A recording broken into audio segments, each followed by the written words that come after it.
Okay, let's just dive right into this. We hear the word innovation thrown around literally all the time in business, but today we're going to look way past the buzzwords. In this explainer, we are going to decode the true mechanics of how your organizational culture actually drives innovation performance. Is the million-dollar question, right? Why do so many companies fail at innovation? It's a question that keeps leaders up at night. We've all seen it happen. We all want more innovation from our teams, but, well, simply forcing it doesn't work. You can't just mandate creativity on a Tuesday. To get real results, we need to completely rethink and understand the underlying environment our teams are actually operating in. Because here's the thing. Innovation isn't just a strategy you can write on a whiteboard. It's a byproduct. Think of your organizational culture as the soil. You absolutely need rich, healthy soil to start with. But to actually grow that plant of innovation, you also need the sunlight and water of what researchers call a management context. And hey, this isn't just some abstract theory. A massive 2023 study finally mapped out this exact connection. Researchers surveyed over 300 respondents, 301 to be exact, across 44 different departments in Chinese high-tech firms. And what I love about this is they didn't just ask the bosses. They talked to 142 junior staff, 105 middle managers, and 54 executives. They got a complete 360-degree view of how the workplace environment truly impacts the generation of real ideas. So let's get into section 1, the missing management link. This conceptual model from the study actually reveals the true architecture of a successful company. On the left, we've got organizational culture. Over on the far right, innovation performance. But sitting right there in the middle is the bridge, management context. This is the missing link, the secret sauce turning high-level culture into actual measurable innovation. So what exactly is management context? Well, it breaks down into two vital halves. First, you have the social context. These are the soft elements, like creating an atmosphere of trust and support. Second, the performance management context, the hard elements. We're talking discipline, stretch goals, and resources. You absolutely need both the soft support and the hard goals to make innovation happen. It's that crucial balance of sunlight and water. Which brings us to section 2, cultivating psychological safety. The study defines psychological safety as feeling able to show and use oneself without fear of negative consequences. This is the absolute foundation of our soil. It means your employees aren't terrified of making a mistake or, looking foolish when they raise their hand to try out a wild new idea. And the contrast in results here is just massive. High psychological safety sparks incredible interpersonal vitality. You get risk-taking, continuous learning, and an open, free-flowing sharing of ideas. But low safety, that breeds a paralyzing fear of failure. It leads to self-preservation and ultimately just silence. And as we all know, a silent team is definitely not an innovating team. To really bring this into the real world, look at this actual quote from a digital twin creator at an IT firm called ZX Company. They said, "Even if the idea fails, nobody will blame me. I feel comfortable and enjoy trying different new things."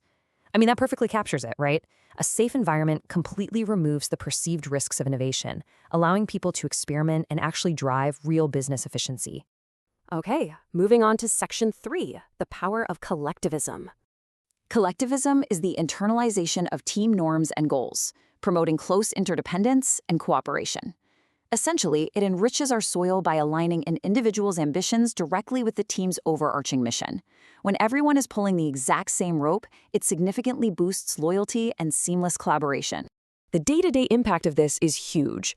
High collectivism means shared knowledge, deep emotional support, and true collaborative innovation. Actually, a strong collective culture naturally reduces the friction and the costs of management simply because the team relies on collective wisdom rather than constant top-down policing. Low collectivism, on the flip side, results in individualistic competition and knowledge hoarding, where people just fiercely guard their ideas instead of sharing them. A marketing employee at PF Company illustrates this perfectly.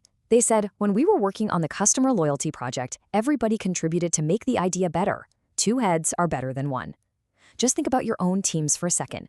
Tight-knit groups naturally elevates each other's inputs to solve complex problems, and that directly leads to better products and increased revenue.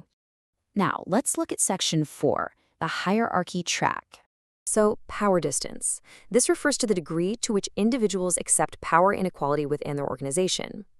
High power distance creates a severe, often uncrossable divide between superiors and subordinates. It drastically hinders the sharing of innovative thoughts because the whole system relies entirely on status rather than, actually having good ideas. Comparing the two, we see that low power distance fosters open communication and shared decision-making across all levels. It's fluid. But high power distance, that relies strictly on authority. Employee input is frequently ignored, and the structure becomes incredibly rigid.